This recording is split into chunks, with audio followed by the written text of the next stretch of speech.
4 बजे के बाद बागेश्वर बालाजी की अनुकंपा से हरी इच्छा तक 3 दिवसीय हनुमान कथा का आयोजन होगा। 23 अप्रैल को दिव्य दरबार लगाया जाएगा, वो भी शाम के समय ही लगाया जाएगा। अत्यधिक धूप के कारण इस कथा के आयोजक श्री उदय प्रताप सिंह जी, जो परम वैष्णव हैं, उन्होंने यह दिव्य संकल्प लिया, अभूतपूर्व संकल्प लिया और हमको इस संगम की नगरी में महाकुंभ के बाद पुनः आने का सौभाग्य मिला। हम इस भूमि को दंडवत करके संपूर्ण प्रयागवासी, प्रयागराज, जौनपुर, महोबा, बांदा, रीवा आदि क्षेत्रों के सभी जनों को सायंकाल आज 21 से 22, 23 3 दिन तक की कथा का सादर आमंत्रण है। अब आपके मन में जो भी खुजली हो सो बोलो।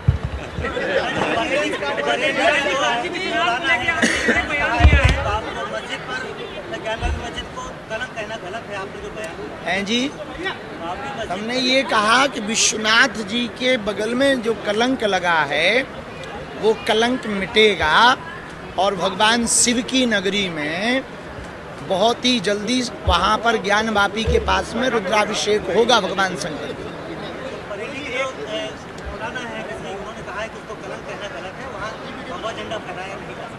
जी, समय समय का खेल है, समय समय की बात, समय समय का खेल है, समय समय का योग।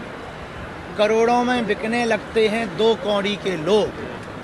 तो हम इतना ही कहेंगे कि ऐसा एक समय पर किसी व्यक्ति ने ये भी कहा था कि पत्ता नहीं हिलेगा, लेकिन देखो राम मंदिर बन गया ना। तो जिन्होंने भी ये कहा है कि वहाँ पे भगवानी लहराएगा, एक दिन पक्का है, तय है, ज्ञानवापी पर भगवान लहराएगा और वहाँ रुद्राभिषेक होगा। हमें भरोसा है देश की न्यायपालिका पर, हमें भरोसा है यहाँ के आस्थावान श्रद्धालुओं।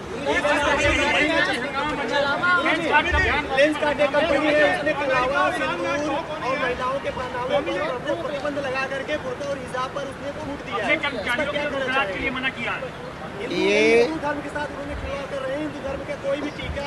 ऐसे लोगों को भारत में रहने की अनुमति नहीं होनी चाहिए, उनको विदेशों में रहने की अनुमति होनी चाहिए। हमारे जितने भी तीर्थ देवालय हैं वहाँ पर मुसलमान भी दुकान खोले हैं, वहाँ मुसलमान भी व्यापार कर रहे हैं। हमारी कथा में भी हो सकता कई लोगों की आसपास दुकानें हों, काशी में तो हैं ही हैं। देने वाला कौन? हिंदू। तीर्थों में जाने वाला कौन? हिंदू। जब हम ये भेद नहीं करते तो लेंस कार्ड की कंपनी को ये भेद करना महापाप है। ऐसा करेंगे तो आने वाले दिनों में आपस का मतभेद भारत में बहुत बढ़ेगा, उससे भारत की स्थिति विचित्र होगी। हम उनसे यही कहेंगे सुधर जाओ, नहीं तो आने वाले दिनों में सिधर भी जाओगे, भारत का कानून छोड़ेगा नहीं। भारत की बात करो भाई, उससे हमारा क्या प्रभाव पड़ता है? अरे प्रयागराज बुंदेलखंड की बात करना कटा। हाँ बोलो आप।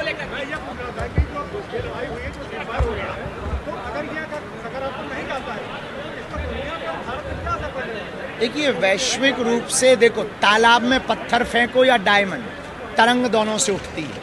उसी प्रकार विश्व में कहीं पर भी युद्ध होगा, उसका स्पंदन हर देश को होगा, तो भारत को भी होगा और हमें लगता है भारत को ज़्यादा होगा।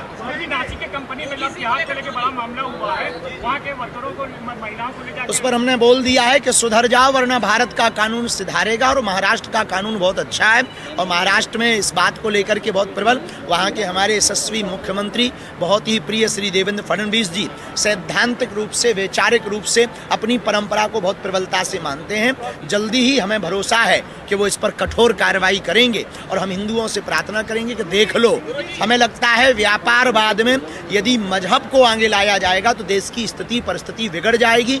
वरना हम हिंदुओं से भी अपील करेंगे कि अपनी अपनी कंपनियों में सिर्फ हिंदुओं को ही काम दें। आप बताएं क्या कह दें, आप क्या सुनना चाह रहे हैं?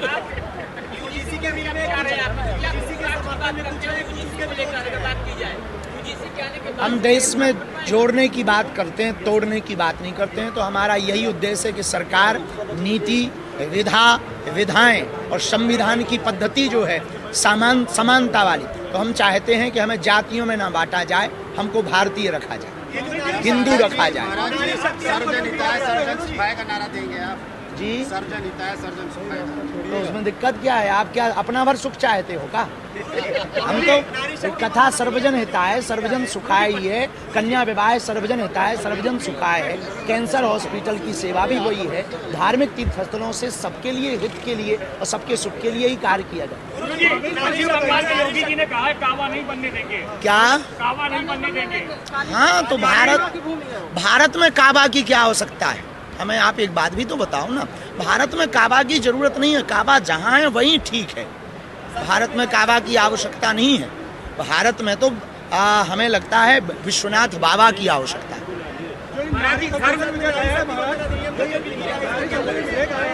आपको लगता है कि जो राजनीतिक पार्टियां हैं वो वाकई में चाहती हैं कि महिला आरक्षण जो वो लागू हो, क्योंकि पार्टियां पहले भी अपना जो है 30% से ज़्यादा उनको टिकट दे सकती हैं, जबकि ऐसा जो ग्राउंड पे देखने को नहीं मिलता। आप क्या कहना चाहेंगे? देखिए, ये तो राजनीतिक विषय है और राजनीति के विषय पर हम बोलते नहीं, पर मातृ धर्म पर हमारा इतना कहना है, जिस देश की जयकारा मातृ नाम से लिया जाए, भारत माता की जय, जहाँ गाय भी माता हो, गंगा भी माता हो, गायत्री भी माता हो, वेद भी माता हो, उस देश में माताओं की पूजा होनी ही चाहिए। और जितने अधिकार माताओं को मिल सके वो माताओं के हित के लिए है। और यत्र नार्यस्तु पूज्यन्ते रमन्ते तत्र देवता, हमारे शास्त्रों का ये सिद्धांत है। तो हमें लगता है माताओं की यदि सेवा होगी, पूजा होगी, उनके लिए कोई भी लॉ कानून आरक्षण बनता है, तो हमें लगता है इस देश के प्रत्येक पुरुष को, प्रत्येक पार्टी को, प्रत्येक व्यक्ति को जो अपनी माताओं के पुत्र हैं उनको सपोर्ट करना चाहिए, क्योंकि ये मातृ हित के लिए। जी, 4 बच्चे कहें कि 4 बच्चे अजगर करे ना चाकरी, पंछी करे ना काम, दास मलूका कह गए सबके दाता राम। जब उनके 30 बच्चे पल सकते हैं तो हिंदू के 4 नहीं पल सकते हैं। महाराज जी,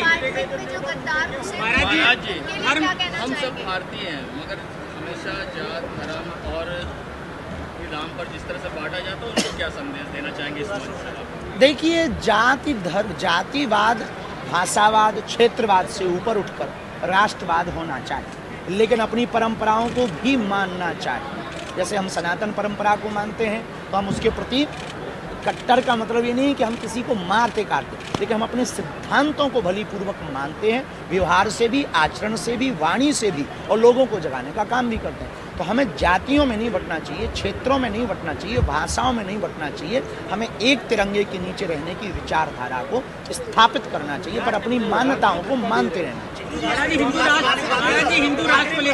भारत हिंदू राष्ट्र होगा, उसके लिए प्रयत्न जारी है। और इस वर्ष 4 जुलाई को हम फिर से एक घोषणा करने वाले हैं। उसके लिए इस वर्ष अब हम आगामी दिनों में रथ यात्रा निकालेंगे। ये 4 जुलाई से निकलेगी? नहीं, 4 जुलाई को इसकी घोषणा की जाएगी, कहाँ निकलेगी, कब निकलेगी। और इस वर्ष हम रथ यात्रा करेंगे भारत को हिंदू राष्ट्र बनाने। देश भर में ये चलेगी? हम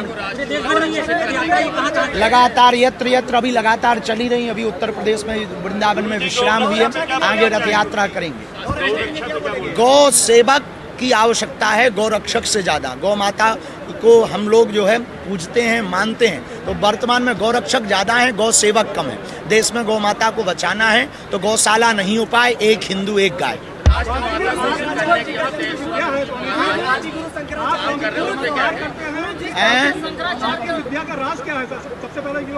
ये तो परसों दरबार में नक्कटे तुम ही देख लेना।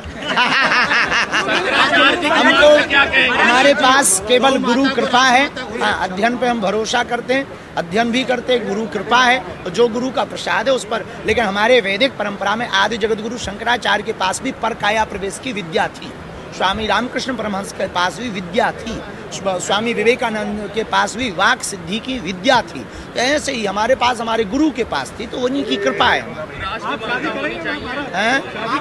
क्या तुम हमें ऐसे ही देखना चाहते? बिल्कुल, गाय माता तो राष्ट्र माता होनी चाहिए। इसके पहले हम चाहते हैं उत्तर प्रदेश सरकार में यशस्वी मुख्यमंत्री जी गाय को राज्य माता बनाए। मतलब महाराज जी जो शंकराचार्य कुशलानंद जी ने जो अभी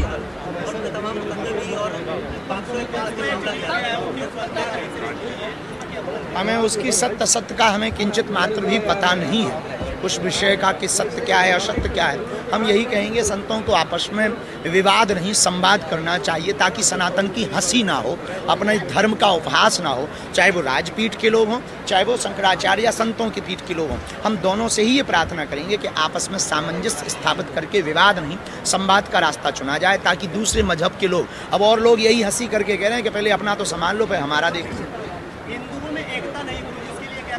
यही सबसे बड़ा दुर्भाग्य और दुख है, इसी के लिए हम प्रयत्न कर रहे हैं। 3 दिन की कथा हिंदू एकता के प्रतीक है। प्रयागराज में संगम है और यहाँ सब एक हो रहे हैं। जब 3 नदियाँ एक हो सकती हैं तो हम हिंदू एक क्यों नहीं हो सकते?